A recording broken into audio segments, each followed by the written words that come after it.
মা আমি এটা বানিয়েছি, খেয়ে দেখেন তো কেমন হয়েছে। নেন। হ্যাঁ দাও দেখি।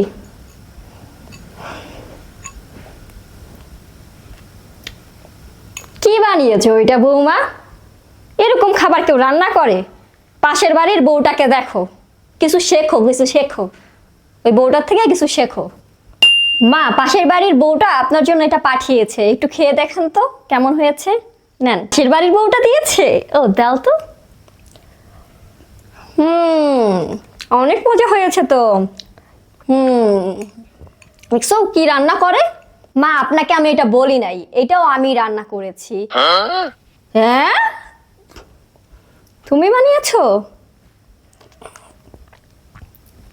আসলে বর্তমানে বা আগের দিনের এখনো এই নিয়মটা রয়ে গিয়েছে যে নিজের ঘরের বউকে ভালো লাগে না, কারণ এটা যে নিজের ছেলের বউ। কিন্তু ঠিকই দেখেন অন্যের বাড়ির বউ অন্যের ছেলের বউকে ঠিকই ভালো লাগে। হ্যাঁ, আমি রান্না করেছি যেটা, সেটা আপনি ইচ্ছা করে বললেন ভালো হয়নি, যেই শুনলেন অন্যের বাড়ির বউ বানিয়েছে এটা আপনার ভালো লাগবে। বাহ শাশুড়ি মা বাহ।